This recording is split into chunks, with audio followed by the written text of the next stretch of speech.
நண்பர்களுக்கு வணக்கம். விவசாய உலகம் சேனல் எல்லாத்துக்குமே உங்களை அன்புடன் வரவேற்கிறேன்.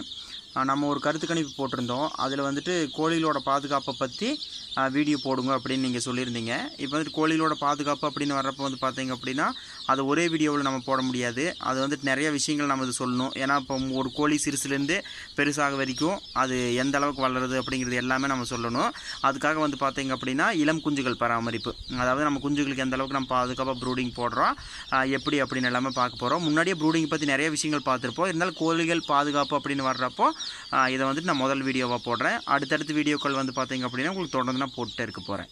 இப்போ குஞ்சுகளுக்கு முக்கியமான தேவை இளங்குஞ்சுக்கு அப்படின்னு பார்த்தீங்க அப்படின்னா பல்புங்க. இப்போது இது வந்துட்டு 100 வாட்ஸ் பல்பு.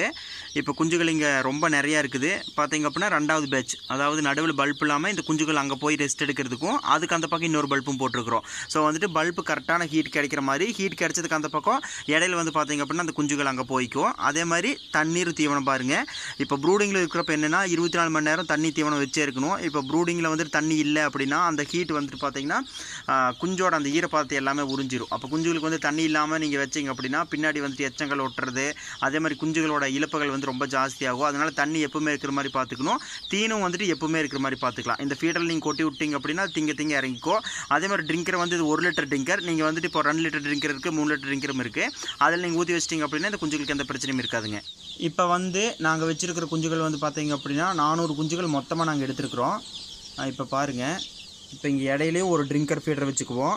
அங்கே இருக்கிற குஞ்சுகள் இங்கே வந்து தீன் தண்ணி குடிச்சிக்கும்.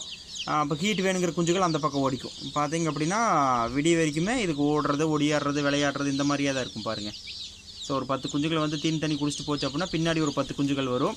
இந்த மாதிரி அது ஆடல் பாடலாக விளையாடுறதுக்கு வந்து இடம் வந்துட்டு நம்ம கரெக்டாக செட் பண்ணி கொடுத்தீங்க அப்படின்னா குஞ்சுகள் வந்துட்டு உயிரிழக்காமல் ரொம்ப நல்லா ஆரோக்கியமாக வளரும். இதுக்கு பாதுகாப்பு அப்படின்னு எடுத்துக்கிட்டிங்க அப்படின்னா இப்போ பாருங்கள், ஆலோ பிளாக்கில் எதுக்கு வச்சுருக்கோம் அப்படின்னா இந்த பெருக்கான அந்த மாதிரி எதுவுமே உள்ளே வந்து இந்த குஞ்சுகள் நம்ம தாக்காத அளவுக்கு வச்சுருக்கிறோம். அதே மாதிரி இந்த மேலே மூடுறக்காண்டி நாங்கள் வந்துட்டு இந்த ஹைலம் ஷீட்டுன்னு சொல்லுவாங்க, அந்த ஷீட் வச்சுருக்கிறோம். இப்போ நைட் எல்லாமே வந்து பார்த்திங்க அப்படின்னா எங்களுடைய நாய் இங்கே கட்டிட்டு மேலே வந்துட்டு அந்த ஷீட் போட்டு ஃபுல்லாக கவர் பண்ணிடுவோம். அப்போ குஞ்சுகள் விடிய வரைக்குமே உள்ளே இருந்துக்கும். அந்த ஹைலம் ஷீட்டு நம்ம போட்டு மூடிட்டோம் அப்படின்னா குஞ்சுகள் அப்படியே இருக்கும். தீன் தண்ணி வைக்கிறப்ப வந்து பார்த்திங்க அப்படின்னா அந்த ஷீட் எடுத்துகிட்டு நம்ம தீன் தண்ணி வச்சுட்டு திரும்பி மூடி விட்டுருணும். இந்த ப்ரூடிங் டைமில் காற்று வந்துட்டு அதிகமாக இந்த குஞ்சுகளுக்கு வந்துட்டு படக்கூடாது. ஸோ நல்ல ஒரு குப்புன்னு இருக்கிற இடத்துல மட்டும்தான் ப்ரூடிங் போடணும். அதனால் இந்த ஹைலம் ஷீட்டு மூடி விட்டுட்டு தீன் தண்ணி திறக்கிறப்ப மட்டும் எடுத்துக்கலாம். நைட் ரொம்ப ஹீட்டாக இருந்தப்பனா ஒரு 1 மணி நேரம் அதை ஓப்பன் பண்ணி வச்சோம்னா போதுங்க, கரெக்டாக ஆகிக்கும். அதுக்கப்புறம் திரும்பி க்ளோஸ் பண்ணிக்கலாம். இப்படி எத்தனை நாளைக்கு வைக்கலாம் அப்படின்னா ஒரு 15 நாள் 20 நாளைக்கு நீங்கள் வச்சிங்க அப்படின்னா கரெக்டாக இருக்குங்க. இப்போ பாருங்கள், இந்த குஞ்சுகளுக்கு இப்போ நம்ம கருப்பட்டி தண்ணி வைக்கலாங்க. கருப்பட்டி தண்ணி வைக்கிறப்ப வந்து பார்த்தீங்க அப்படின்னா இது வந்துட்டு சீக்கிரமாக வெயிட் போடும். அதே மாதிரி இப்போ ரொம்ப முடியாமல் இருக்கிற குஞ்சுகள் எல்லாம் வந்து பார்த்தீங்க அப்படின்னா கொஞ்சம் அப்படியே இடத்த எழுந்துக்கும். ஸோ அந்த கருப்பட்டி தண்ணி வைக்கலாம். அப்புறம் வந்து எலுமிச்சங்காய் இருக்குல்ல, ஒரு எலுமிச்சங்காய் இது பண்ணிவிட்டு அந்த 1 லிட்டர் தண்ணியில் ஒரு எலுமிச்சங்காய் சாரை பிழிஞ்சு நீங்கள் வச்சிங்க அப்படின்னா கோடை காலத்து குஞ்சுகளோட இழப்பு விகிதம் ரொம்ப கம்மியாகுங்க. அதே மாதிரி இப்போ 7 நாள் முடிஞ்சதுமே வந்துட்டு RDVF1 அந்த தடுப்பூசி நம்ம போட்டுருணும். ஏன்னா வெள்ளைக்கல்சல் நோய் வந்து குஞ்சுகள் வந்துட்டு இறக்கிறதுக்கான வாய்ப்புகள் அதிகமாக இருக்குது.